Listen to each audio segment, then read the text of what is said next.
بسم الله الرحمن الرحيم.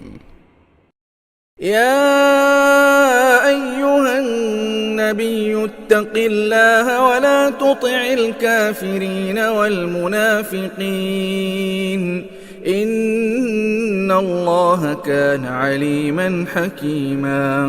واتبع ما يوحى إليك من ربك إن الله كان بما تعملون خبيرا.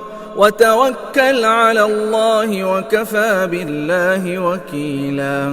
ما جعل الله لرجل من قلبين في جوفه وما جعل أزواجكم اللائي تظاهرون منهن أمهاتكم وما جعل أدعياءكم أبناءكم ذلكم قولكم بأفواهكم والله يقول الحق وهو يهدي السبيل. ادعوهم لآبائهم هو أقسط عند الله فإن لم تعلموا آباءهم فإخوانكم في الدين ومواليكم وليس عليكم جناح فيما أخطأتم به ولكن ما تعمدت قلوبكم وكان الله غفورا رحيما. السلام عليكم ورحمة الله وبركاته. ഖുർആൻ പദം 1468 ദിവസത്തിലേക്ക് എല്ലാവരെയും ഹാർദമായി സ്വാഗതം ചെയ്യുന്നു. വിശുദ്ധ ഖുർആനിലെ 33-ാമത്തെ അധ്യായമായ സൂറത്തുൽ അഹ്സാബിൻ്റെ പഠനത്തെ തുടർന്നുള്ള ആദ്യ ദിവസ ചർച്ചയാണിന്ന്.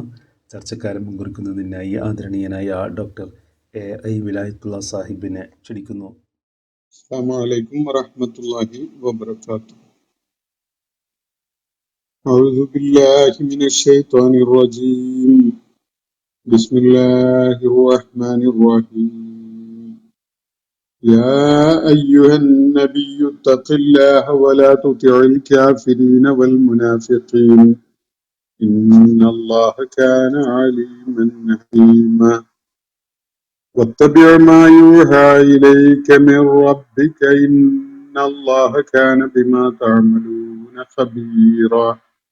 وتوكل على الله وكفى بالله وكيلا. ما جعل الله لرجل من قلبين في جوفه وما جعل أزواجكم اللائي تظاهرون منهن أمهاتكم وما جعل أدعياءكم أبناءكم ذلكم قولكم بأفواهكم والله يقول الحق وهو يهدي السبيل.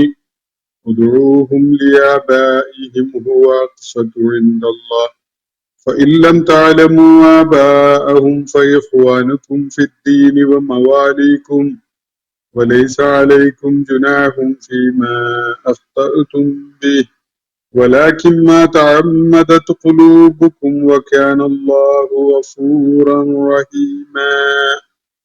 صدق الله العلي العظيم. സൂറത്തുൽ അഹ്സാബിലെ ആദ്യത്തെ ഏതാനും ആയത്തുകളാണ് നിങ്ങളെ കേൾപ്പിച്ചിട്ടുള്ളത്. 73 ആയത്തുകളുള്ള മദീനയിൽ ഹിജ്റ 5-ാം വർഷത്തിൽ അവതരിക്കുകയുണ്ടായ സൂറത്തുൽ അഹ്സാബ് അതിൻ്റെ വിശദാംശങ്ങളോടുകൂടി 1 മാസത്തിലേറെ സമയമെടുത്തുകൊണ്ട് നമ്മൾ പഠന വിധേയമാക്കുകയുണ്ടായി. ഇസ്ലാമിന്റെ ആദ്യകാല ചരിത്രം, നബി സല്ലല്ലാഹു അലൈഹി വസല്ലമയുടെ പ്രബോധന ദൗത്യവും അദ്ദേഹത്തിന് നേരിട്ടിരുന്ന വെല്ലുവിളികളും അദ്ദേഹം നേതൃത്വം കൊടുത്തുകൊണ്ട് നടപ്പാക്കിയ പല സൈനിക നടപടികളും ഒക്കെ തന്നെ വളരെ വിശദമായിട്ട് പ്രതിപാദിക്കേണ്ടി വന്ന പരാമർശങ്ങളുള്ള സൂറത്താണ് സൂറത്തുൽ അഹ്സാബ്. ആ പേരും അതിൻ്റെ അവതരണ പശ്ചാത്തലവും അതിലടങ്ങിയ ചരിത്ര സംഭവങ്ങളും ഒക്കെ തന്നെ സാധ്യമാകുന്നിടത്തോളം വിശദാംശങ്ങളൊക്കെ ഉൾപ്പെടുത്തിയിട്ട് നമ്മൾ ഇതിനകം പഠന വിധേയമാക്കുകയുണ്ടായി. ഈ സൂറത്തുമായി ബന്ധപ്പെട്ടുകൊണ്ടുള്ള ചോദ്യങ്ങളാണ്, അല്ലെങ്കിൽ ഈ സൂറത്തുമായി ബന്ധപ്പെട്ടുകൊണ്ട് ഉന്നയിക്കപ്പെടുന്ന എന്തെങ്കിലും വിഷയങ്ങളാണ് നമുക്ക് ഇനി കൈകാര്യം ചെയ്യാനായിട്ടുള്ളത്. ഈ സൂറത്തിലെ ആയാത്തുകൾ പഠന വിധേയമാക്കപ്പെട്ട ഘട്ടത്തില് പലപ്പോഴായിട്ട് ഉന്നയിക്കപ്പെട്ട കാര്യങ്ങൾ ധാരാളം ഇവിടെ നോട്ട് ചെയ്ത് വെച്ചതുണ്ട്. അതില് എല്ലാം ഒന്നും നമുക്ക് പ്രസക്തമായിട്ട് തോന്നുന്നില്ല. ചിലതൊക്കെ ഒന്ന് വായിച്ച് കേൾപ്പിക്കുകയും അതിനോട് പ്രതികരിക്കുകയും ചെയ്തുകൊണ്ട് മുന്നോട്ട് പോകാം. ജനുവിനായ ചോദ്യങ്ങൾ ആർക്കെങ്കിലും ഉന്നയിക്കാനുണ്ടെങ്കിൽ അത് ഇവിടെ ചാറ്റ് ബോക്സിലോ അല്ലെങ്കിൽ നമ്മളുടെ വാട്സപ്പ് ഗ്രൂപ്പിലോ ഒക്കെ ആയിട്ട് പോസ്റ്റ് ചെയ്ത് ഷെയർ ചെയ്യുകയാണെങ്കിൽ നമുക്ക് അടുത്ത ദിവസം അത് പരിഗണിക്കാവുന്നതാണ്. ഒരു വിഷയം ഇവിടെ ഉന്നയിക്കപ്പെട്ട ചോദ്യങ്ങൾ സമാനമായ നേച്ചറിൽ ഒരുപാട് ചോദ്യങ്ങളുണ്ട്. നോക്കുക നമുക്ക് എന്തൊക്കെയാണ് ഫലപ്രദമായത് എന്നുള്ളത്. അതിപ്പോ ആവർത്തിച്ചുന്നയിക്കുന്ന വിഷയങ്ങൾ ആണ് പലത് എന്നതിനാലും, പിന്നെ അടിസ്ഥാനപരമായി അള്ളാഹുവിലോ അന്ത്യദിനത്തിലോ പ്രവാചകനിലോ ദൈവിക വെളിപ്പാടിലോ വിശ്വാസമില്ലാത്ത ആളുടെ ആ നിലക്കുള്ള ചോദ്യങ്ങളുമാണ് എന്നതിനാൽ ഒരു നിലക്ക് അവയെ അവഗണിക്കുന്നത് ശരിയല്ല. മറ്റൊരു നിലക്ക് ആവർത്തിച്ച് അത്തരം ചോദ്യങ്ങൾ വരുമ്പോ അവയെ വീണ്ടും വീണ്ടും പരിഗണിക്കേണ്ടി വരുന്നത് ഒരുതരം അസ്വസ്ഥത സൃഷ്ടിക്കുന്ന ഒരു കാര്യമാണ്. എന്തായാലും സാധിക്കുന്നിടത്തോളം ആവർത്തനം വരുന്നത് ഒഴിവാക്കിക്കൊണ്ട് അതിനോട് പ്രതികരിക്കാം എന്നാണ് വിചാരിക്കുന്നത്. ഒന്നാമത്തെ ഒരു ചോദ്യം, മുസ്ലിം പടയാളികളുടെ അത്യാക്രമതക്ക് പിന്നിലുള്ള രഹസ്യം അല്ലെങ്കിൽ പ്രചോദനം, ആക്രമണം വിജയിച്ചാൽ എതിരാളികളുടെ ഭാര്യമാരെയും മറ്റു സ്ത്രീകളെയും അടിമകളാക്കി വീതിച്ചെടുക്കാം, കൂട്ടത്തിൽ യുദ്ധമുതലിന്റെ 1/5 ലഭിക്കും എന്നതല്ലേ? മരിച്ചാൽ സ്വർഗത്തിൽ 72 ഹൂറികൾ ലഭ്യമാണ് എന്ന വിശ്വാസത്തിന്റെ ഭാഗമായ ഏറ്റവും ആകർഷകമായ ആശയം മരണഭയം ഇല്ലാതെ ആക്രമിക്കാൻ മുസ്ലിങ്ങളെ തയ്യാറാക്കി എന്നതല്ലേ ശരി? ഇത് ദൈവികമായി സ്വീകാര്യമായ ഒരു കാര്യമാണോ ആയിട്ട് കരുതാൻ പറ്റുമോ എന്നാണ് ചോദ്യം. അതേസമയം എതിരാളികൾ യാഥാർത്ഥ്യബോധം ഉള്ളവരും ആക്രാന്തം ഇല്ലാതെ പണിയെടുത്ത് ജീവിക്കുന്ന നല്ലവരുമായ ഗോത്രവാസികളാണ്. അതുകൊണ്ട് ആക്രാമകതയിൽ അവർ പിന്നിലായിരുന്നു, ഇന്നും അങ്ങനെ തന്നെയാണ് എന്നതല്ലേ വാസ്തവം എന്നാണ് ചോദ്യം. ഒറ്റ വാക്കില് ഇദ്ദേഹം ഈ ചോദ്യം ഉന്നയിച്ച ആൾക്ക് ഇസ്ലാമിനെ തെറ്റിദ്ധരിപ്പിക്കുന്ന വിധത്തിലുള്ള ഒരു സോഴ്സാണ് അയാൾക്ക് കാര്യമായിട്ട് കൈമുതലായിട്ടുള്ളത്. ചരിത്ര വസ്തുതകളോട് യോജിക്കുന്ന കാര്യങ്ങളല്ല ഇതിൽ ഉന്നയിക്കപ്പെട്ടിട്ടുള്ള കാര്യം. മുസ്ലിം പടയാളികൾക്ക് ഈ അന്യരുടെ ഭാര്യമാരെയോ അല്ലെങ്കിൽ സ്ത്രീകളെയോ കൈക്കലാക്കുക എന്നുള്ള ഒരു സംഗതിയാണ് യുദ്ധത്തിന്റെ താല്പര്യം, അല്ലെങ്കിൽ അതുപോലെയുള്ളതൊക്കെയാണ് താല്പര്യമെങ്കിൽ ഇത്രയൊക്കെ കഷ്ടപ്പാട് ആവശ്യമുണ്ടോ? അതിന് മാത്രമൊക്കെയുള്ള സംഗതിയാണോ ഈ അന്യരുടെ ഭാര്യമാരും അവരുടെ കയ്യിലുള്ള പെണ്ണുങ്ങളും ഒക്കെ? അതൊക്കെ വളരെ വികലമായ വികൃതമായ മനസ്സിന്റെ ഒരു ആലോചനക്കും അല്ലെങ്കിൽ ഭാവനയിലൊക്കെ മാത്രം വരുന്ന ഒരു കാര്യമാണ്. ഇത് മിസ്റെപ്രസെന്റ് ചെയ്തുകൊണ്ട് മാത്രം പറയുന്ന കാര്യങ്ങളാണ്. യഥാർത്ഥത്തിൽ യുദ്ധ തടവുകാരികളെ കൂടി അക്കോമഡേറ്റ് ചെയ്യാൻ ഇസ്ലാം ഒരു സംവിധാനം കണ്ടു എന്നത് മാത്രമാണ് ഇതുമായി ബന്ധപ്പെട്ടുകൊണ്ട് വിശദീകരിക്കപ്പെടേണ്ട ഒരേ ഒരു കാര്യം. പിന്നെ സ്വർഗത്തില് നൽകപ്പെടുന്ന പാരിതോഷികങ്ങൾ അത് ആകർഷകമാണെങ്കിൽ നിങ്ങളും അതിനുവേണ്ടി കൊതിച്ചോളൂ, അതിനുവേണ്ടി പണിയെടുത്തോളൂ എന്ന് മാത്രം പറഞ്ഞുകൊണ്ട് ഞാൻ അത് അവസാനിപ്പിക്കുകയാണ്. ഇസ്ലാമിന്റെ അടിസ്ഥാന തത്വമോ ആദർശമോ ഇസ്ലാം മുന്നോട്ട് വെക്കുന്ന ജീവിത ദർശനമോ ഒന്നുമല്ല ഈ സംഗതിയിൽ പരാമൃഷ്ടമായിട്ടുള്ളത്.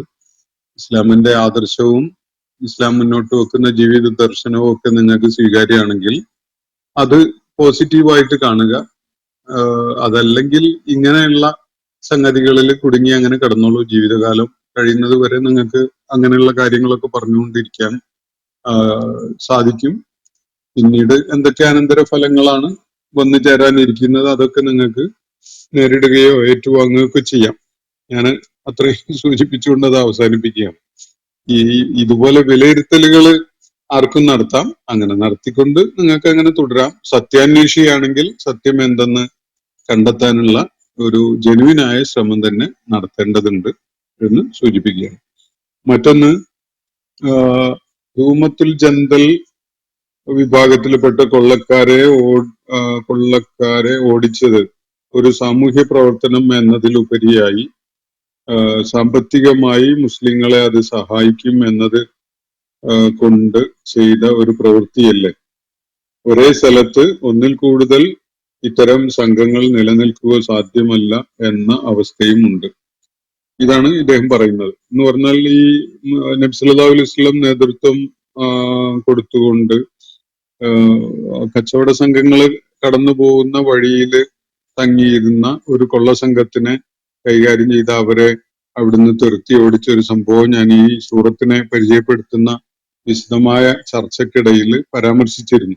അതിനെയാണ് അദ്ദേഹം ഇവിടെ ചൂണ്ടിക്കാണിക്കുന്നത്. അപ്പോ ആ കൊള്ളസംഘത്തിന് നേരിടാൻ മറ്റൊരു കൊള്ളസംഘം എന്ന നിലക്കാണ് അദ്ദേഹം മുഹമ്മദ് നബി സല്ലല്ലാഹു അലൈഹി വസല്ലമയുടെ സംഘത്തെ പരാമർശിക്കുന്നത്. ഇവിടെ ചരിത്രബോധം അല്പമെങ്കിലും ഉള്ള ഒരാളാണെങ്കിൽ അതിന്റെ വസ്തുതകളെ പരിശോധിച്ച് മനസ്സിലാക്കാൻ വേണ്ടി ശ്രമം നടത്തിക്കോളൂ.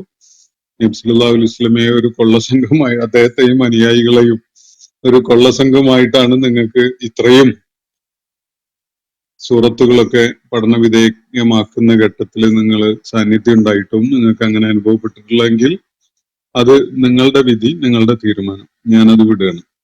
പിന്നെ ഇന്ത്യയിൽ വന്ന ഇസ്ലാമിക അധിനിവേശക്കാരും കൊത്തളങ്ങൾ സ്ഥാപിച്ചിരുന്നു. ഡൽഹിയിൽ ലാൽഖില ഉദാഹരണം, കോട്ടകൾ നിർമ്മിച്ചത് യഹൂദർ മാത്രമല്ല എന്നാണ് ചൂണ്ടിക്കാണിക്കപ്പെടുന്നത്. അത് വസ്തുതാപരമായ ഒരു നിരീക്ഷണമാണ്. പഴയകാലത്ത് അധികാരം കൈയാളിയിരുന്ന ആളുകൾ പലപ്പോഴും കോട്ടകൾ നിർമ്മിച്ചിരുന്നു. പക്ഷെ യഹൂദരുടെ കാര്യത്തിലുള്ള കോട്ട നിർമ്മാണം അതിൽ നിന്ന് അല്പം വ്യത്യസ്തമാണ് എന്നത് കാണാൻ സാധിക്കും. കോട്ടകളുടെ നിർമ്മാണം ഒരു സൈനിക സംഘത്തിന്റെ അല്ലെങ്കിൽ രാജാക്കന്മാരുടെ സൈനിക ആവശ്യത്തിന് വേണ്ടിയൊക്കെ ആയിരുന്നു പഴയകാലങ്ങളിൽ നിർമ്മിക്കപ്പെട്ടിരുന്നത്. യഹൂദര് ഇപ്പോഴും ഈ വലിയ ഉയരമുള്ള മതിലുകൾ പണിതുകൊണ്ട് അതിനകത്ത് സുരക്ഷയൊരുക്കുന്ന ഒരു സംവിധാനം സ്വീകരിക്കുന്ന, അത് ചെയ്തുകൂടാന്നൊന്നും അല്ല ഞാൻ പറയുന്നത്. അവരുടെ നിലപാടുകള് അത് അവരെ സംരക്ഷിക്കും. അള്ളാഹുവിനോടും അവന്റെ ദൂതനോടും എതിരിട്ട് നിന്നാലും എന്തൊക്കെ എതിർപ്പുകളും അതുപോലെ വെല്ലുവിളികൾ ഉണ്ടായാലും ഇവരെ അവരുടെ ഹുസൂനുകൾ ഖുർആനായി പരാമർശിക്കുന്നുണ്ട്. മാനിയത്തുഹും ഹുസൂനുഹും മിൻ അല്ലാഹ്, അവരുടെ കോട്ടകള് അവരെ അള്ളാഹുവിൽ നിന്ന് കാത്തു സംരക്ഷിക്കും എന്നാണ് അവര് സങ്കല്പിച്ചിരുന്നത്. ഈ മൂഢമായ ധാരണയെയാണ് ഞാൻ പരാമർശിച്ചിട്ടുണ്ടായിരുന്നത്. കോട്ട നിർമ്മാണം ആവശ്യമാണെങ്കിൽ ആർക്കും ചെയ്യാവുന്നതാണ്. സുരക്ഷ നൽകുന്ന അതിനുവേണ്ടിയുള്ള സംവിധാനങ്ങളൊക്കെ ഇപ്പൊ കേരളത്തിൽ ഒക്കെ തന്നെ മൈസൂർ രാജാവായിരുന്ന ടിപ്പു സുൽത്താൻ ന്റെ നേതൃത്വത്തിൽ നിർമ്മിക്കപ്പെട്ട കോട്ടകളൊക്കെ പലയിടത്തും ഉണ്ട്. അത് യഹൂദരുടെ മാത്രം ഒരു പ്രത്യേകതയായിട്ട് കാണേണ്ടതില്ല. പക്ഷെ അവരുടെ ഒരു മനസ്ഥിതി വളരെ ശ്രദ്ധ അർഹിക്കുന്ന ഒരു കാര്യം തന്നെയാണ് ഖുർആനായി ചൂണ്ടിക്കാണിക്കുന്നുണ്ട്. അപ്പോ മറ്റൊന്ന്, ബനു ഖുറൈള ഗോത്രം രാജ്യദ്രോഹം ആരോപിക്കാൻ മദീനയിൽ അന്ന് ഇസ്ലാമിക ഭരണകൂടം ഉണ്ടായിരുന്നോ എന്നതാണ് ചോദ്യം. മദീനയിൽ നബി സല്ലല്ലാഹു അലൈഹി വസല്ലം മക്കയിൽ നിന്ന് ഹിജ്റ ചെയ്ത് എത്തിയ നാൾ മുതൽ തന്നെ മദീനയിൽ ഒരു ഇസ്ലാമിക ഭരണകൂടം നിലവിൽ വരുന്നുണ്ട്. അത് ഒരു സോഷ്യൽ കോൺട്രാക്റ്റിനെ അടിസ്ഥാനപ്പെടുത്തിക്കൊണ്ടുള്ളതാണ്. നബി സല്ലല്ലാഹു അലൈഹി വസല്ലമാണ് അതിന് മുൻകൈ എടുത്തുകൊണ്ട് രംഗത്ത് വന്നത്. അവിടെയുള്ള വ്യത്യസ്ത ഗോത്രങ്ങളുമായിട്ട് കരാറിൽ ഏർപ്പെടുകയും അതുപോലെ വ്യത്യസ്ത വിഭാഗം ആളുകളുടെ പിന്തുണ നേടുകയും ചെയ്തുകൊണ്ട് എഴുതി തയ്യാറാക്കിയ നിബന്ധനകളുള്ള ഒരു രേഖയുടെ, ഒരു ഉടമ്പടിയുടെ അടിസ്ഥാനത്തിലാണ് അത് നിലവിൽ വന്നിട്ടുണ്ടായിരുന്നത്. ചരിത്രപരമായി നിങ്ങൾക്കത് മനസ്സിലാക്കാൻ, പരിശോധിക്കാനൊക്കെ സാധിക്കും. പിന്നെ അത് അവർ ആ ഘട്ടത്തില് അവർ ഫോളോ ചെയ്തിരുന്ന ടേംസ് ഓഫ് അണ്ടർസ്റ്റാൻഡിംഗ് അല്ലെങ്കിൽ ടേംസ് ഓഫ് എഗ്രിമെന്റ് എന്നൊക്കെ പറയാവുന്ന ഇന്നത്തെ ഭാഷയിൽ പറഞ്ഞാൽ അത് മദീനയുടെ ഒരു കോൺസ്റ്റിറ്റ്യൂഷൻ ആയിട്ടാണ് അത് ഉണ്ടായിരുന്നത് എന്നതാണ് വസ്തുത. അത് ഒരു ഭരണ സംവിധാനം അവിടെ നിലവിൽ വന്നിട്ടുണ്ടായിരുന്നു എന്നത് ആണ് നിങ്ങൾ ചരിത്രം പരിശോധിച്ചാൽ കാണാൻ സാധിക്കുക. അതുകൊണ്ട് ബനൂ ഖുറൈള ഗോത്രം നബി സല്ലല്ലാഹു അലൈഹി വസല്ലമയെയും സംഘത്തെയും ചതി ചെയ്തുകൊണ്ട് മദീനക്കെതിരില് മറ്റ് ബാഹ്യ ശക്തികളെ സഹായിക്കുന്ന നിലപാട് സ്വീകരിച്ചത് രാജ്യദ്രോഹമാണ് എന്ന കാര്യത്തില് ആരെങ്കിലും ഒരു അഭിപ്രായ വ്യത്യാസം പോലും രേഖപ്പെടുത്തിയതായിട്ട് കാണാൻ സാധിച്ചിട്ടില്ല. അപ്പോ മറ്റൊരു വിഷയം, പുരുഷന്മാരെ വധിക്കുക, സ്ത്രീകളെയും കുട്ടികളെയും അടിമകളായി പിടിക്കുക എന്ന അതൊക്കെ ന്യായീകരണ യോഗ്യമാണോ എന്നതാണ് ചോദ്യം.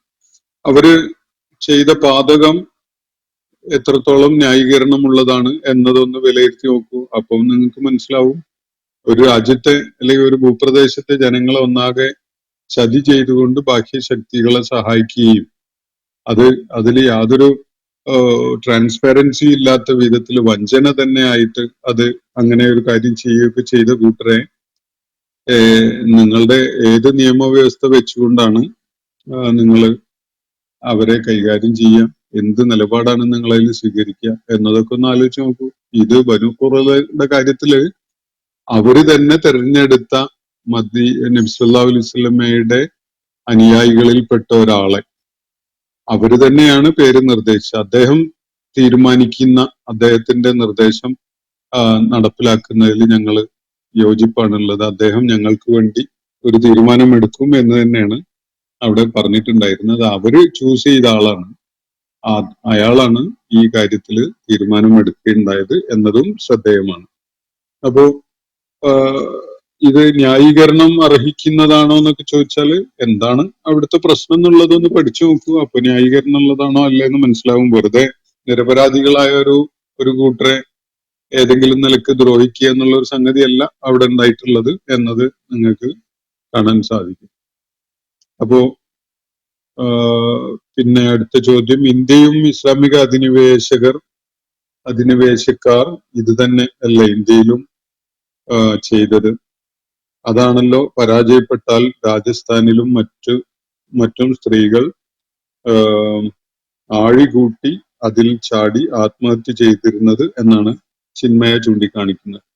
പഴയകാലത്ത് ഹൈന്ദവ സമൂഹത്തിൽ നിലനിന്നിരുന്ന സതി സമ്പ്രദായം ഇന്ത്യയിലേക്ക് അധിനിവേശകരായി വന്ന മുസ്ലിങ്ങളുടെ പിടിയിൽ നിന്ന് രക്ഷപ്പെടാൻ വേണ്ടി ചെയ്ത സംഗതിയാണ് എന്ന നിലക്കാണ് ചിന്മയ ഇവിടെ സൂചിപ്പിക്കുന്നത്. ഇത് 100% ചരിത്ര വിരുദ്ധമാണ്, വസ്തുതാ വിരുദ്ധമാണ്. യാതൊരു ഫാക്റ്റിന്റെയും വസ്തുതകളുടെയും പിൻബലമില്ലാത്ത വ്യാജമായ RSSന്റെ സംഘപരിവാറിന്റെ BJPയുടെ ഒക്കെ നിർമ്മാണ കേന്ദ്രത്തിൽ ഉൽപ്പാദിപ്പിക്കപ്പെട്ട പച്ച നുണയാണ് എന്ന് മാത്രം ഞാൻ പറയാം. ബാക്കി അതിന്റെ വിശദാംശങ്ങൾ സെർച്ച് ചെയ്ത് കണ്ടുപിടിക്കൽ നിങ്ങളുടെ ഉത്തരവാദിത്തമാണ്, വേണമെങ്കിൽ ചെയ്തോളൂ. അപ്പോ മറ്റൊന്ന്, ഒരു വിവാഹിതയായ സ്ത്രീയെ സ്വന്തമാക്കാൻ ഇടയായത് മൂലം സംജാതമായ ഒരു മോശമായ സാഹചര്യത്തെ ന്യായീകരിക്കാൻ വേറെ ഒരു തെറ്റ് നിയമത്തിലൂടെ എന്ന രൂപത്തിൽ കൊണ്ടുവന്നതായി പറയുകയല്ലേ ഇവിടെ ചെയ്യുന്നത് എന്നാണ്. സൈനബ് റളിയല്ലാഹു അൻഹയെ നബി സല്ലല്ലാഹു അലൈഹി വസല്ലം വിവാഹം ചെയ്തതുമായി ബന്ധപ്പെട്ടുകൊണ്ടാണ് ഇദ്ദേഹം ഈ കാര്യം ഇവിടെ ഉന്നയിക്കുന്നത്.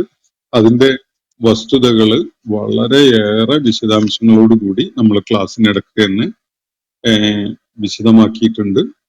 അള്ളാഹുവിന്റെ തീരുമാനം, നബി സല്ലല്ലാഹു അലൈഹി വസല്ലം ഏതു വിധത്തിലാണ് അതിനോട് നിലപാട് തുടക്കത്തിൽ സ്വീകരിച്ചത്, അള്ളാഹു അദ്ദേഹത്തെ ആക്ഷേപിക്കുന്നത് നമ്മൾ വിശുദ്ധ ഖുർആനിൽ തന്നെ കാണുകയുണ്ടായി. തുടങ്ങിയിട്ടുള്ള കാര്യങ്ങളൊക്കെ അതുമായി ബന്ധപ്പെട്ടുകൊണ്ട് നമ്മൾ മനസ്സിലാക്കി കഴിഞ്ഞു.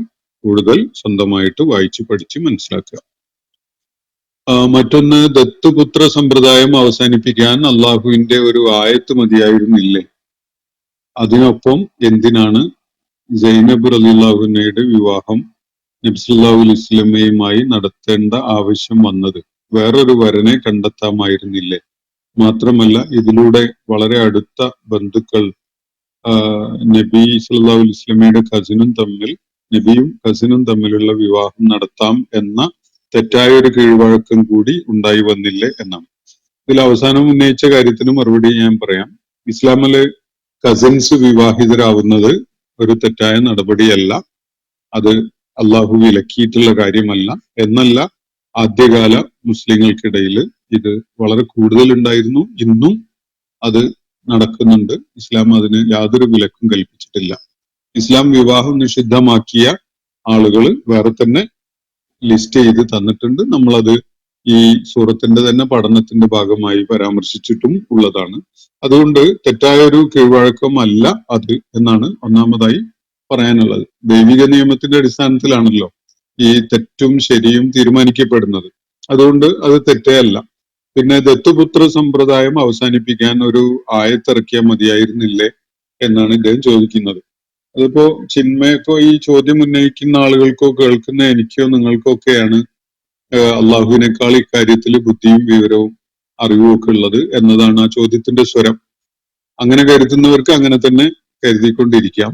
അത് അള്ളാഹുവിന്റെ ഹിക്മത്ത് ഈ വിധത്തിൽ അത് നടപ്പിലാക്കാൻ തന്നെയാണ്. അതുകൊണ്ടാണ് അള്ളാഹു ആ നിലക്ക് നിർദ്ദേശിച്ചിട്ടുള്ളത്. മറ്റൊന്ന്, ദത്തുപുത്ര വ്യവസ്ഥിതി മാറ്റാൻ അള്ളാഹുവിന്റെ കേവലം ഒരു ആയത്ത് മതിയായിരുന്നില്ലേ? അത് വീണ്ടും അത് ചോദിച്ചിരിക്കുകയാണ്. വിവാഹമോചനവും നബിയുമായുള്ള പുനർവിവാഹവും ആവശ്യമായിരുന്നില്ല എന്നതല്ല ശരി. അത് ശരിയല്ല. ആയിഷ റളിയല്ലാഹു അൻഹ പോലും ഇക്കാര്യത്തിൽ വ്യത്യസ്ത അഭിപ്രായം പറഞ്ഞതായിട്ടാണല്ലോ ഹദീസുകളിൽ സൂചിപ്പിക്കുന്നത് എന്ന് പറഞ്ഞുകൊണ്ട് അദ്ദേഹം ഒരു ഹദീസിലെ ഒരു സൂചന നൽകുന്നുണ്ട്. ഈ ഹദീസ് ഞാൻ പരിശോധിച്ചിട്ടില്ല. അത് പരിശോധിക്കേണ്ട ഒരു ആവശ്യവും ഇല്ലാത്തതുകൊണ്ടാണ് ഞാൻ അതിലേക്ക് പോകാത്തത്. സമയം വരെ പലതിനും വേണ്ടതുണ്ടല്ലോ. അതുകൊണ്ട് ഇവിടെ പരാമർശിക്കപ്പെട്ടിരിക്കുന്ന സംഗതി ആയിഷ റളിയല്ലാഹു അൻഹ ഈ നടത്തി എന്ന് പറയുന്ന നിരീക്ഷണം, ഇത് ഈ കാര്യത്തിൽ നിയമനിർമ്മാണത്തിന്റെയോ അല്ലെങ്കിൽ എന്തെങ്കിലും ഇതുമായി ബന്ധപ്പെട്ടുകൊണ്ട് ഒരു ഇൻസൈറ്റ് തരുന്ന ഒരു കാര്യം ആയിട്ട് നമുക്ക് കാണാൻ സാധിക്കില്ല.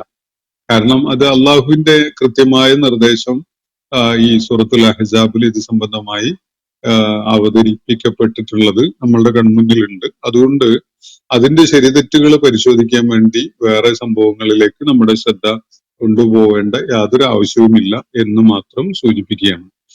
പിന്നെ സഹീഹായ ഹദീസ് ബുഖാരി 4788 അനുസരിച്ച് ആയിഷ റളിയല്ലാഹു അൻഹ, ഇത് മുകളിൽ ഉന്നയിച്ച ചോദ്യത്തിന്റെ ഒരു ആവർത്തനമാണ്. ആയിഷ റളിയല്ലാഹു അൻഹ ഒരു പത്നി എന്ന നിലക്ക്, സ്ത്രീ എന്നുള്ള നിലക്കുള്ള ഒരു അതില് നബി സല്ലല്ലാഹു അലൈഹി വസല്ലമയെ കളിയാക്കിക്കൊണ്ട് ഒരു പരാമർശം നടത്തുന്ന ഒരു കാര്യം, അത് സ്വാഭാവികമായ കുടുംബ സാഹചര്യങ്ങളിൽ ചിലപ്പോൾ അങ്ങനെയൊക്കെയുള്ള പരാമർശങ്ങളൊക്കെ ഉണ്ടായിട്ടുണ്ടാകും. അത് അങ്ങനെ ഗൗരവത്തിൽ പറഞ്ഞൊരു കാര്യമായിട്ട് ആ ഹദീസ് പ്രകാരവും മനസ്സിലാവില്ല. പിന്നെ തമാശകള് പറയുക എന്നുള്ളതൊക്കെ ഭാര്യാഭർത്താക്കന്മാർക്കിടയിൽ ഉള്ള ഒരു കാര്യം മാത്രമാണ് എന്നതാണ്. അത് സംബന്ധമായ തെറ്റ് ശരി നിർണയിക്കുന്നതിനുള്ള ഒരു മാനദണ്ഡമായിട്ടുള്ള ഒരു റിമാർക്കേ അല്ല അത് എന്ന് മാത്രം സൂചിപ്പിക്കുകയാണ്. വേറെ ഒന്ന്, നബി സല്ലല്ലാഹു അലൈഹി വസല്ലം തിരുമേനിയോടുള്ള അചഞ്ചലമായ സ്നേഹം വേണമെന്ന നിബന്ധന പിൽക്കാലത്ത് വന്ന ഇസ്ലാമിക ഭരണകൂടങ്ങൾ വളരെ സിസ്റ്റമാറ്റിക് ആയി കൊണ്ടുവന്ന ഒരു സംഗതിയല്ലേ? നബിയുടെ മരണശേഷം അദ്ദേഹത്തിന്റെ ഭൗതിക ശരീരം അനാഥമായി കിടന്നു എന്ന് പറയപ്പെടുന്ന സംഭവം അതല്ലേ സൂചിപ്പിക്കുന്നത് എന്നതാണ്. അള്ളാഹുവിന്റെ പ്രവാചകനെ സ്നേഹിക്കുക, അദ്ദേഹത്തിന് വേണ്ടി അദ്ദേഹത്തെ പിന്തുണക്കുക, അദ്ദേഹത്തിന് വേണ്ട സഹായങ്ങൾ ചെയ്തു കൊടുക്കുക, അതുപോലെ അദ്ദേഹത്തിന് സലാത്തും സലാമും ആശംസിക്കുക എന്നതൊക്കെ ഖുർആനിലൂടെ അള്ളാഹു നൽകിയിട്ടുള്ള ഒരു സംശയലേശമന്യേ തന്നെ സ്ഥാപിതമായിട്ടുള്ള കാര്യങ്ങളാണ്. അത് പിൽക്കാലത്ത് ഭരണാധികാരികൾ നടപ്പിലാക്കിയതാണ് എന്ന് പറയുന്നത് വളരെ വസ്തുതാ വിരുദ്ധമായ ഒരു കാര്യമാണ്. അതുപോലെ നബി സല്ലല്ലാഹു അലൈഹി വസല്ലമയുടെ മരണശേഷം അദ്ദേഹത്തിന്റെ ഭൗതിക ശരീരം അനാഥമായി കിടന്നു എന്ന് പറയുന്നത് വസ്തുതാ വിരുദ്ധമാണ്. അലി റളിയല്ലാഹു അൻഹുവിനെ പോലെയുള്ള ധാരാളം ആളുകൾ അവിടെ നബി സല്ലല്ലാഹു അലൈഹി വസല്ലമയുടെ മൃതദേഹത്തിനെ സംരക്ഷിച്ചുകൊണ്ടും അതിന്റെ ഉത്തരവാദിത്വം ഏറ്റുകൊണ്ടൊക്കെ ആയിട്ട് അവിടെ രംഗത്തുണ്ടായിരുന്നു. അതില് അനാഥത്വത്തിന്റെ ഒരു പ്രശ്നവും ഉണ്ടാവുന്നില്ല. ചില തീരുമാനങ്ങൾ എടുക്കാൻ സമയമെടുത്തു എന്ന ഒരു വിഷയം സ്വാഭാവികമായിട്ട് അതില് ഇൻവോൾവ് ആയിട്ടുണ്ട് എന്നത് മാത്രമേ ഉള്ളൂ. അപ്പോ മറ്റൊന്ന്, പ്രപഞ്ച സൃഷ്ടാവും സർവശക്തനുമായ അള്ളാഹു യുദ്ധങ്ങളിൽ മുസ്ലിം പക്ഷത്തെ സഹായിക്കുന്നതിൽ ആ ശക്തിക്ക് തുല്യമായ നേരിട്ടുള്ള ഒരു വിശ്വാസയോഗ്യമായ ഇടപെടലും നടത്തിയതായി തോന്നുന്നില്ല. ഇത്തരം ആയത്തുകളിൽ ഖുർആനിൽ ആരോ ചേർത്ത് വെച്ചതായി വരാൻ സാധ്യതയുണ്ടോ എന്നൊക്കെയാണ് ചോദിക്കുന്നത്. വിശുദ്ധ ഖുർആൻ നിങ്ങൾ സൂക്ഷ്മമായിട്ട് ഓരോ ആയത്തും പഠിച്ച് പരിശോധിച്ച് നോക്കിക്കോളൂ. അതിൽ ആരെങ്കിലും ചേർത്തത് ഉണ്ടെങ്കിൽ നിങ്ങൾ അത് അങ്ങനെ തെളിയിച്ചോളൂ. നിങ്ങൾക്ക് നിങ്ങളുടെ ഗവേഷണപരതയ്ക്ക് വിട്ടുതരികയാണ് ഞാനത്. അള്ളാഹു വിശ്വാസികളെ സഹായിക്കും എന്ന് പറയുന്നത് ഖുർആൻ വളരെ വ്യക്തമായിട്ടും പറഞ്ഞിട്ടുള്ള ഒരു കാര്യമാണ്. അത് അള്ളാഹുവിൻ്റെതായ രീതിയിലാണ് സഹായങ്ങൾ ഉണ്ടാവുക.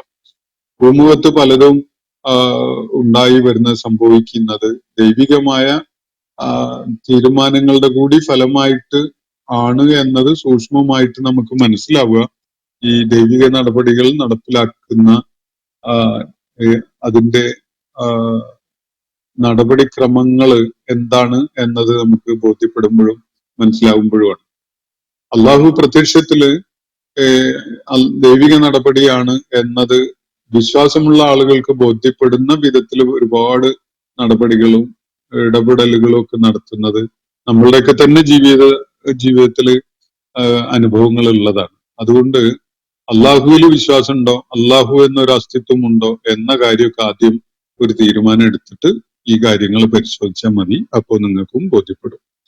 മറ്റൊരാൾക്ക് ബോധ്യപ്പെടുത്തി കൊടുക്കാൻ കഴിയുന്ന ഒരു കാര്യമല്ല അത് ആദ്യം നിങ്ങൾ ഈ പ്രപഞ്ച സാകല്യത്തിന് ഒരു ആസൂത്രകനും സ്രഷ്ടാവും നിയന്ത്രകനും ഒക്കെ ആയിട്ട് ഒരു ശക്തി ഉണ്ടോ ഇല്ലേ എന്നത് നിങ്ങൾ തീരുമാനിക്കും.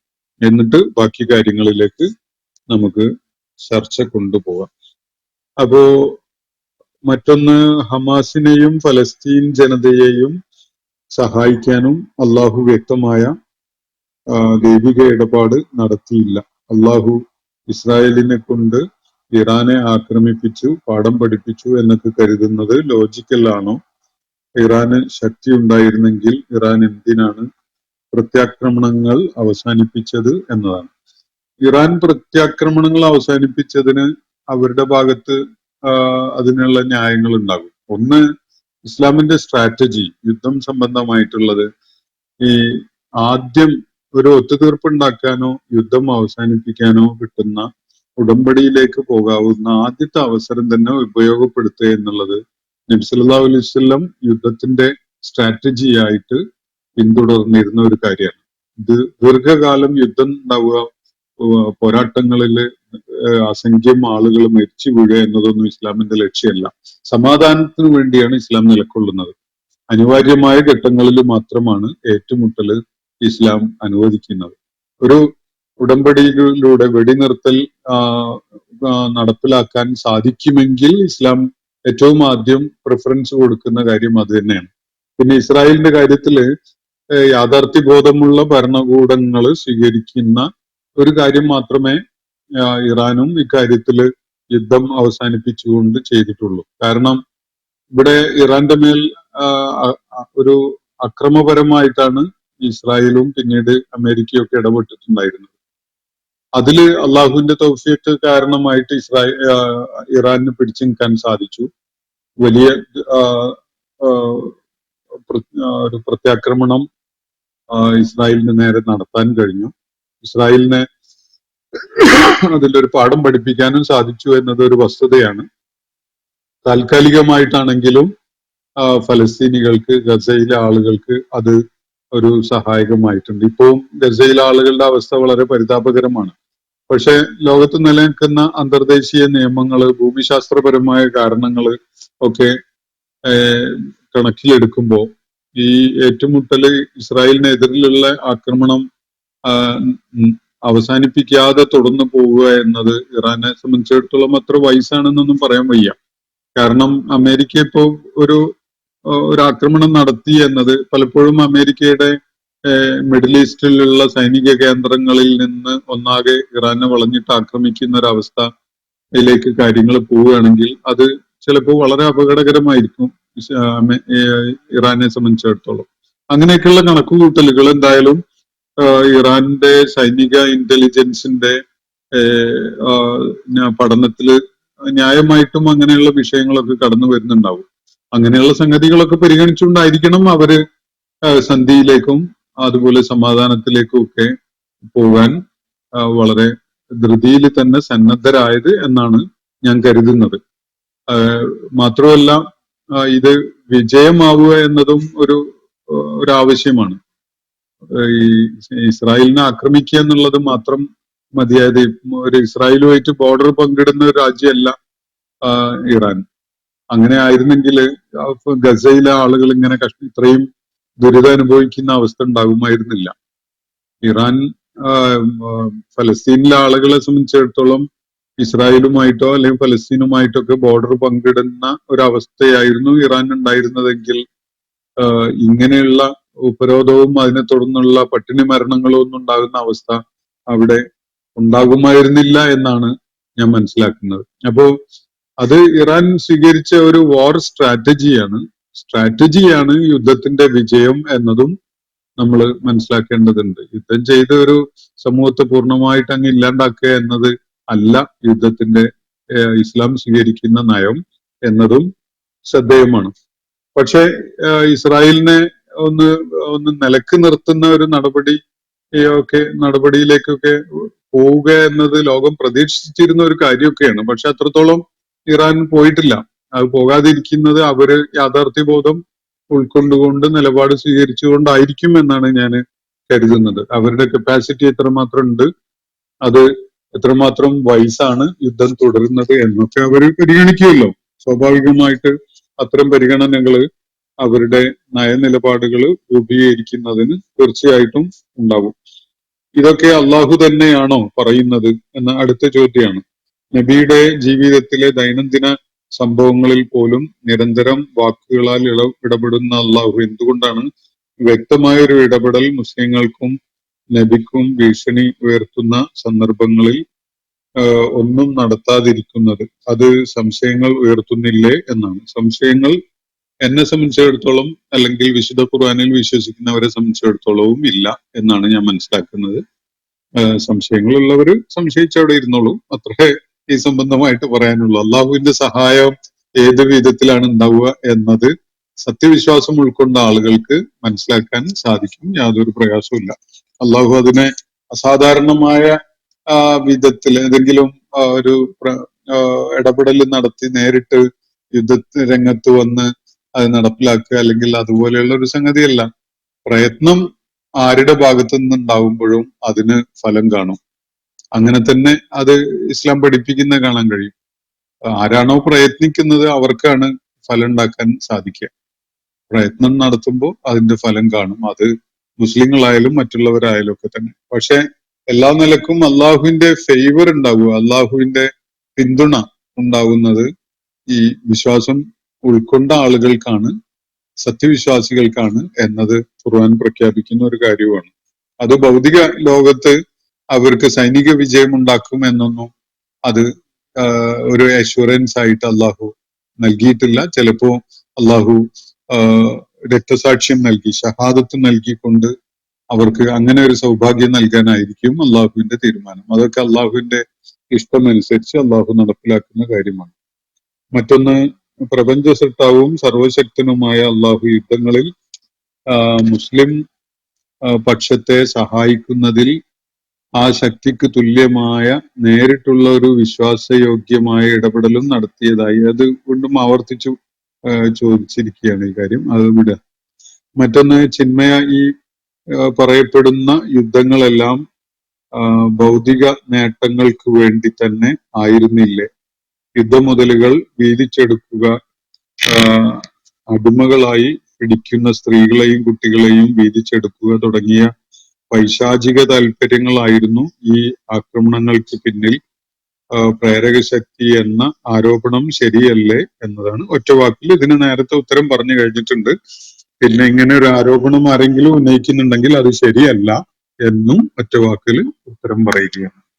മറ്റൊന്ന്, യുദ്ധത്തിൽ രണ്ടു പക്ഷത്തും ദൈവത്തിന്റെ സന്താനങ്ങളായ മനുഷ്യരാണുള്ളത്. അവരിൽ വിശ്വാസികളല്ലാത്ത പക്ഷത്തെ കൊന്നൊടുക്കാൻ പ്രേരണ നൽകൽ ആണല്ലോ ഇവിടെ നടക്കുന്നത്. ഇത് ദൈവിക പ്രവർത്തനമാണോ അതോ പൈശാചിക പ്രവർത്തനമാണോ? അള്ളാഹു ആണ് ദൈവമെങ്കിൽ മനുഷ്യരെ കൊന്നൊടുക്കാൻ ഇങ്ങനെ പ്രേരിപ്പിക്കുമോ എന്നാണ് അദ്ദേഹം ചോദിക്കുന്നത്. ഈ ചോദ്യം അദ്ദേഹം ഗസയില് ഫലസ്തീനികള് ഇങ്ങനെ പട്ടിണി മരണത്തെ നേരിടുന്ന പോലും അവസ്ഥ ഉണ്ടായപ്പോൾ ചിന്മയക്ക് മനസ്സിൽ ഈ ചോദ്യം ഉയർന്നിട്ടില്ല. അങ്ങനെ അദ്ദേഹം ഇതുവരെ ചോദിച്ചതായിട്ട് ഞാൻ കണ്ടിട്ടില്ല. അതവിടെ ഇരിക്കട്ടെ. യുദ്ധത്തില് രണ്ടു പക്ഷത്തും ദൈവത്തിന്റെ സന്താനങ്ങളായ മനുഷ്യരാണുള്ളത് എന്നതാണ് ഒന്നാമത്തെ പ്രസ്താവന. ഇതിൽ ദൈവത്തിന് സന്താനങ്ങളില്ല, സൃഷ്ടികളെ ഉള്ളൂ. അതുകൊണ്ട് ആരും ദൈവത്തിന്റെ സന്താനങ്ങളല്ല. മുസ്ലിങ്ങളായാലും അല്ലാത്തവരായാലും ആരും തന്നെ ദൈവത്തിന്റെ സന്താനങ്ങളല്ല, ദൈവത്തിന്റെ സൃഷ്ടികൾ മാത്രമാണ്. പിന്നെ ഇസ്ലാമിലെ യുദ്ധം ഏതെങ്കിലും ഒരു പക്ഷത്തെ കൊന്നു തീർക്കാനോ അവരെ ഇല്ലായ്മ ചെയ്യാനോ ഉള്ളതല്ല. ആദർശത്തിന്റെ പേരിൽ നിലകൊള്ളുമ്പോൾ അനിവാര്യമായി വേണ്ടി വരുന്ന ഏറ്റുമുട്ടൽ മാത്രമാണ് ഇസ്ലാമിലെ യുദ്ധം.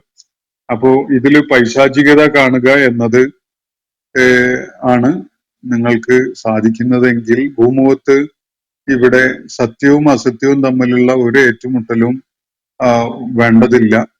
എല്ലാ കാലത്തും അക്രമികളും അനീതി ചെയ്യുന്നവരും ദ്രോഹം ചെയ്യുന്നവരും അഴിഞ്ഞാടുന്ന വിധത്തില് അവരുടെ കിരാത വാഴ്ചക്ക് ലോകത്തെ അങ്ങ് വിട്ടുകൊടുക്കുകയാണ് വേണ്ടത് എന്നതായിരിക്കും നിങ്ങൾ ഇതിന് ബദലായിട്ട് നിർദ്ദേശിക്കുന്നുണ്ടാവുക. അപ്പോ പൈശാചികത ഏതാണ് എന്നത് തീരുമാനിക്കാൻ ഈ രണ്ട് കാര്യങ്ങൾ, ഈ രണ്ട് സാഹചര്യങ്ങളെ നിങ്ങൾ പരിഗണിച്ചാൽ മതി. ഒന്ന്, നീതിക്കും സത്യത്തിനും ഒക്കെ വേണ്ടി നിലകൊള്ളുന്ന പക്ഷം അനീതിയെയും അക്രമത്തെയും അവസാനിപ്പിക്കാൻ വേണ്ടി ആയുധമെടുക്കുന്ന ഒരു കാര്യമാണ്. മറ്റത് അവകാശങ്ങൾ നിഷേധിക്കുന്ന ദുർബലരായ ആളുകളെ അടിച്ചൊതുക്കുന്ന അക്രമി സംഘങ്ങൾക്ക് ലോകത്തെ വിട്ടുകൊടുക്കുക എന്നുള്ളതാണ്. ഇതിലേതാണ് പൈശാചികത എന്നത് നിങ്ങൾ ആലോചിച്ച് തീരുമാനിച്ചോളൂ. മറ്റൊന്ന്, ഗാസയിൽ യാതൊരു തത്വദീക്ഷയും ഇല്ലാതെയും ആലോചനയില്ലാതെയും ഇസ്രായേലിനോട് സംഘർഷത്തിൽ ഏർപ്പെടുന്നതിന് മുസ്ലിം സമുദായത്തെ പ്രേരിപ്പിക്കുന്നത് ഖുർആനിലുള്ള വിശ്വാസം മാത്രമാണ്. ഗാസയിലെ ആളുകൾ ഇസ്രായേലുമായിട്ട് ഏറ്റുമുട്ടൽ ഉണ്ടാകുന്നത് യാതൊരു തത്വദീക്ഷയും ഇല്ലാതെയാണ് എന്നാണ് ഈ ചോദ്യം ഉന്നയിച്ചിരിക്കുന്നത്. നാള് മുൻ പറയുന്ന കാര്യം അത് 100% വസ്തുതാ വിരുദ്ധമായ ഒരു കാര്യമാണ്. ഗാസയിലെ ആളുകളുടെ, ഫലസ്തീനിലെ ആളുകളുടെ ജീവിത സാഹചര്യങ്ങള്, അവര് വർഷങ്ങളായിട്ട് അഭിമുഖീകരിക്കുന്ന അവസ്ഥ, ഇതൊക്കെ ഒന്ന് മനസ്സിലാക്കി കഴിഞ്ഞാൽ ഈ ആളുടെ തത്വദീക്ഷ എന്താണ് എന്നുള്ളത് പരിശോധിക്കേണ്ടി വരും. അതുകൊണ്ട് തൽക്കാലം ഞാൻ അതിലേക്ക് പോകുന്നില്ല. ഖുർആനിലുള്ള വിശ്വാസം ഇസ്ലാമിന് വേണ്ടി, അള്ളാഹുവിന്റെ മാർഗത്തില് സത്യത്തിന് വേണ്ടി പോരാടാൻ തീർച്ചയായിട്ടും മുസ്ലിങ്ങളെ പ്രേരിപ്പിക്കുന്നുണ്ട്. അത് തന്നെയാണ് വസ്തുത. അക്രമത്തിനും അരാജകത്വത്തിനും അതുപോലെ ആളുകൾക്ക് ദ്രോഹം ചെയ്യുന്നതിനും അനീതിക്കും വേണ്ടി നിലകൊള്ളാൻ ഇസ്ലാം ആരെയും അനുവദിക്കുന്നില്ല. നീതിക്ക്, സത്യത്തിന്, ധർമ്മത്തിന്, നന്മക്ക് വേണ്ടിയാണ് നിലകൊള്ളാനും പോരാടാനും വേണ്ടി ഇസ്ലാം പ്രേരിപ്പിക്കുന്നത്. ആ പ്രേരണ ഇസ്ലാം എല്ലാ കാലത്തും, വിശുദ്ധ ഖുർആൻ എല്ലാ കാലത്തും വിശ്വാസികളിൽ ചെലുത്തിയിട്ടുമുണ്ട്. മറ്റൊന്ന്, വലിയ കഷ്ടനഷ്ടങ്ങൾ ഉണ്ടായപ്പോൾ ഇറാൻ ഈ ആയത്തുകളൊന്നും പരിഗണിക്കാതെ US വഴിപ്പെട്ട് ഒത്തുതീർപ്പ് ചെയ്തു. അതല്ലേ വിശ്വാസത്തെക്കാൾ പ്രായോഗികമായത് എന്നാണ് അദ്ദേഹത്തിന്റെ ചോദ്യം. ഇവിടെ വിശ്വാസവും പ്രായോഗികതയും തമ്മിൽ യാതൊരു സംഘടനവുമില്ല. ഇറാൻ അങ്ങനെ നിവൃത്തിയില്ലാതായതുകൊണ്ടല്ല സന്ധിയിലേക്ക് പോയത്. ഇറാൻ തിരിച്ചടി നൽകിയിട്ട് ലോകം പ്രശംസിക്കുന്ന അവസ്ഥയിൽ വിജയം നേടിയ ഘട്ടത്തിൽ തന്നെയാണ് അവര് സന്ധിയിൽ ഏർപ്പെടുകയുണ്ടായത്, യുദ്ധം അവസാനിപ്പിക്കുകയുണ്ടായത്. അതുകൊണ്ട് അതില് എന്തെങ്കിലും ഒരു സ്റ്റിഗ്മ ഉള്ളതായിട്ട് കാണാൻ സാധ്യമല്ല. ഇവിടെ മുഖം വികൃതമായത് ഇസ്രായേലിനും അമേരിക്കക്കുമാണ് എന്നത് ഒരു സ്വബോധമുള്ള മുഴുവൻ മനുഷ്യർക്കും ലോകത്ത് ബോധ്യപ്പെട്ട ഒരു കാര്യമാണ്. അതുകൊണ്ട് ഇവിടെ ഇറാൻ സ്വീകരിച്ച പ്രായോഗിക നിലപാടും വിശ്വാസവും തമ്മിൽ ഒരു സംഘർഷവുമില്ല, ഏറ്റുമുട്ടലുമില്ല എന്ന് സൂചിപ്പിക്കുകയാണ്. മറ്റൊന്ന്, മുഹമ്മദ് നബി സല്ലല്ലാഹു അലൈഹി വസല്ലം വളരെ ബുദ്ധിശാലിയും തന്ത്രജ്ഞനുമായിരുന്നു. അതുകൊണ്ടല്ലേ അള്ളാഹു മുഖേന ഈ ആയത്തുകൾ വഴി സ്വന്തം പക്ഷത്ത് ആളുകളെ ഉറപ്പിച്ചു നിർത്താനും അവരെ കൊണ്ട് യുദ്ധം ചെയ്യിക്കാനും ശ്രമിക്കുകയും വിജയിക്കുകയും ചെയ്തത് എന്നതാണ് ഈ ഉന്നയിക്കപ്പെട്ടിരിക്കുന്ന ചോദ്യം. മുഹമ്മദ് നബി സല്ലല്ലാഹു അലൈഹി വസല്ലം വളരെ ബുദ്ധിശാലിയും തന്ത്രജ്ഞനും ആയിരുന്നു എന്ന് പറഞ്ഞാൽ 100% ശരിയാണ്. ഒരു ബുദ്ധിയില്ലാത്ത മടയനായ ഒരു പൊട്ടനായ ഒരുത്തനല്ല അള്ളാഹു പ്രവാചകനായിട്ട് അയക്കുക. നല്ല ബുദ്ധിശാലിയായ, ഏറ്റവും ബുദ്ധികൂർമ്മതയോടുകൂടി കാര്യങ്ങളെ വിലയിരുത്താനും മനസ്സിലാക്കാനും നടപടികളിലേക്ക് പോകാനും ഒക്കെ കഴിയുന്ന, അതുപോലെ നല്ല യുദ്ധതന്ത്രം അറിയുന്ന ഒരാളെ തന്നെയാണ് അള്ളാഹു ഇതിന് നിയോഗിച്ച് അയച്ചിട്ടുള്ളത്. അത് ചരിത്രം അറിയുന്ന ആർക്കും എളുപ്പത്തിൽ ബോധ്യപ്പെടും. നബി സല്ലല്ലാഹു അലൈഹി വസല്ലമിന്റെ യുദ്ധതന്ത്രങ്ങള് വിലയിരുത്തിയാൽ പോലും അത് മനസ്സിലാക്കാൻ ആർക്കും സാധിക്കും അത് കാരണമായിട്ട്. അപ്പൊ അതുകൊണ്ടാണ് അള്ളാഹുവിന്റെ പേരിൽ ആയത്തുകൾ ഇറക്കിയിട്ട് അദ്ദേഹം ഇത് വിജയിപ്പിച്ച് കളഞ്ഞത് എന്ന് പറഞ്ഞ ആ രണ്ടാമത്തെ ഭാഗം, അത് ഈ ചോദ്യം ഉന്നയിച്ച ആൾക്ക് മാത്രം ബോധ്യപ്പെടുന്ന ഒരു കാര്യമാണ്. അത് വസ്തുതാപരമല്ല, തെറ്റാണ്. അതിന് ഉത്തരം നിങ്ങൾ സ്വയം കണ്ടെത്തിക്കോളൂ എന്നാണ് എനിക്ക് ഈ സന്ദർഭത്തിൽ പറയാനുള്ളത്. ഞാൻ ഇന്നത്തെ സെഷൻ ഇവിടെ അവസാനിപ്പിക്കുകയാണ്. 20 ചോദ്യങ്ങൾക്കാണ് ഇന്ന് നമ്മൾ ഉത്തരം അല്ലെങ്കിൽ പ്രതികരണങ്ങൾ നൽകിയിട്ടുള്ളത്. അള്ളാഹു നമ്മെ എല്ലാവരെയും അനുഗ്രഹിക്കുമാറാവട്ടെ. വാസിർ ദഅ്വാന അനിൽ ഹംദുലില്ലാഹി റബ്ബിൽ ആലമീൻ. അസ്സലാമു അലൈക്കും വറഹ്മത്തുള്ളാഹി വബറകാതുഹു. ഇന്നത്തെ ഖുർആൻ പദം ഇവിടെ സമാപിക്കുന്നു. ഖുർആൻ പഠനത്തിൽ പങ്കെടുത്ത എല്ലാവർക്കും അല്ലാഹു അർഹമായ പ്രതിഫലം നൽകി അനുഗ്രഹിക്കട്ടെ. വആഖിർ ദഅ്വാന അനിൽ ഹംദുലില്ലാഹി റബ്ബിൽ ആലമീൻ. അസ്സലാമു അലൈക്കും വറഹ്മത്തുള്ളാഹി വബറകാതുഹു.